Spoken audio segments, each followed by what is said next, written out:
شاہ علی المرتضیٰ رضی اللہ تعالیٰ عنہ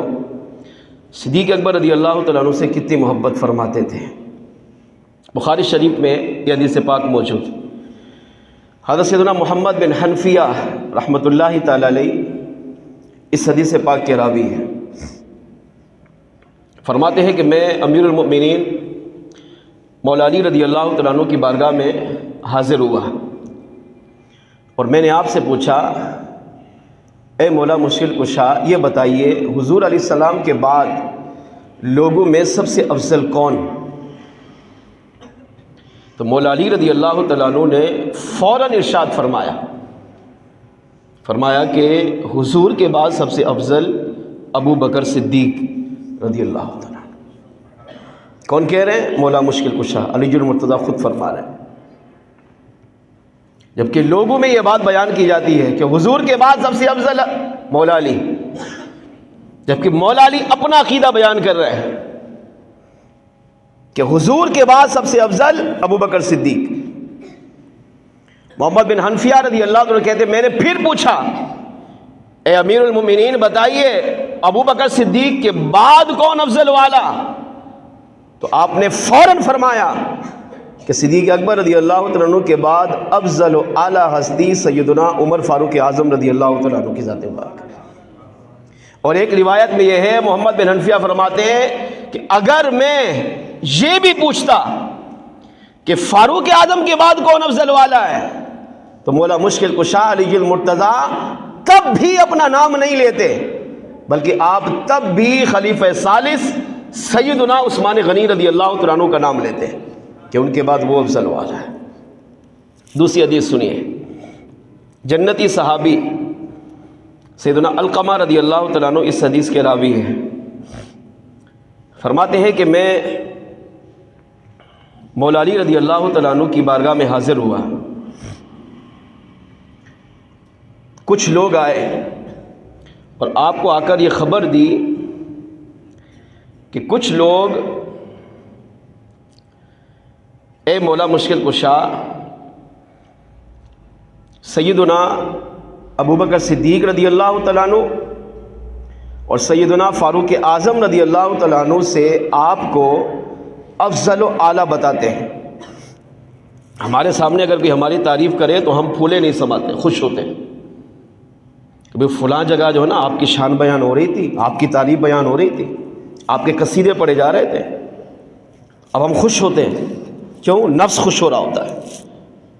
لیکن یہاں پر خوشی کی بات تو تھی لیکن ساتھ ساتھ یہاں عقیدے کا معاملہ تھا، خالی افضلیت یا تعریف نہیں ہو رہی تھی، عقائد کا تحفظ ہو رہا تھا۔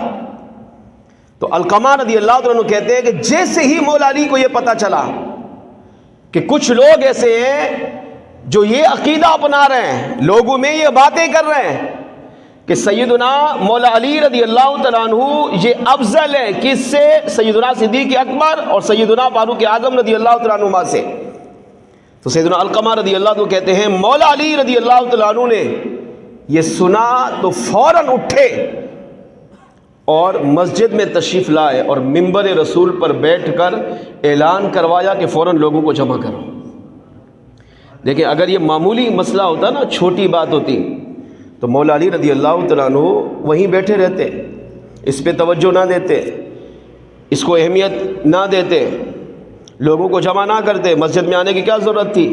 ویسے اس کو جواب دیتے، نہیں بھی ایسا نہیں ہے، میں افضل نہیں ہوں، مجھ سے افضل فاروق اعظم ہے، فاروق اعظم سے افضل ابو بکر صدیق ہے، وہیں بھی کہہ سکتے تھے نا۔ لیکن آپ نے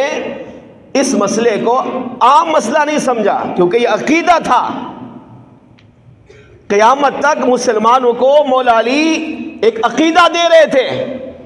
تو آپ کے نزدیک اس مسئلے کی اہمیت تھی، تو آپ فوراً اٹھے، مسجد میں تشریف لائے، منبر رسول پر بیٹھے اور لوگوں کو جمع کروایا، اعلان کروایا، لوگ جمع ہو گئے۔ آپ نے منبر رسول پر بیٹھ کر سب سے پہلے اللہ تعالیٰ کی حمد و ثنا بیان کی۔ اللہ کی حمد و ثنا بیان کرنے کے بعد ارشاد فرمایا، اے لوگو مجھے یہ خبر ملی ہے کہ کچھ لوگ یہ باتیں کر رہے ہیں کہ میں علی ابو بکر صدیق اور فاروق اعظم رضی اللہ تعالیٰ عنہما دونوں سے افضل والا ہوں، کچھ لوگ یہ باتیں کر رہے ہیں، اس کو اپنا عقیدہ، اس کو اپنا نظریہ بنا رہے ہیں، حالانکہ فرمایا ایسا نہیں ہے۔ لوگوں سے کہا غور سے سنو، جس علی کو تم صدیق اکبر فاروق اعظم سے افضل کہہ رہے ہو وہ علی خود بیان کر رہا ہے۔ فرمایا اگر میں نے آج سے پہلے یہ اعلان کیا ہوتا کہ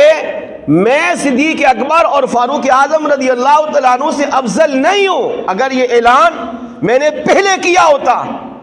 اور میرے اعلان کے بعد اگر کوئی شخص اٹھ کر یہ کہتا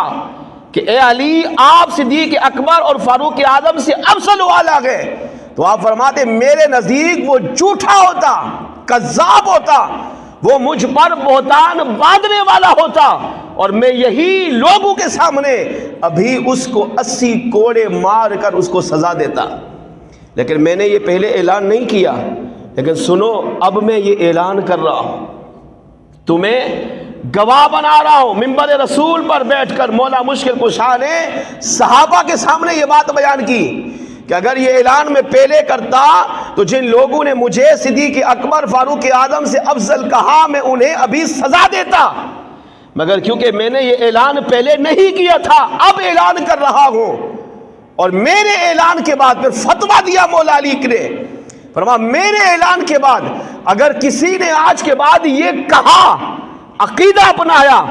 یا اس نے اس طرح کی گفتگو کی کہ مولا علی صدیق اکبر فاروق اعظم سے افضل والا ہے، تو آپ فرماتے ہیں کہ وہ جھوٹا ہوگا، کذاب ہوگا، وہ مجھ پر بہتان باندھنے والا ہوگا، اور میں علی اپنے ہاتھوں سے اسے 80 کوڑے مار کر اس کے جھوٹ کی سزا دوں گا۔ پھر یہ آپ نے اعلان کیا اور پھر فرمایا لوگوں سنو، نبی رحمت شفیع امت صلی اللہ تعالی علیہ وآلہ وسلم کے بعد سب سے افضل و اعلیٰ ہستی سیدنا ابو بکر صدیق رضی اللہ تعالیٰ عنہ کی ذات مبارکہ ہے۔ پھر فرمایا لوگوں پھر سنو، سیدنا ابو بکر صدیق رضی اللہ تعالیٰ عنہ کے بعد سب سے افضل و اعلیٰ ہستی سیدنا فاروق اعظم رضی اللہ تعالیٰ عنہ کی ذات مبارکہ ہے۔ ان دونوں حدیثوں سے یہ پتہ چلا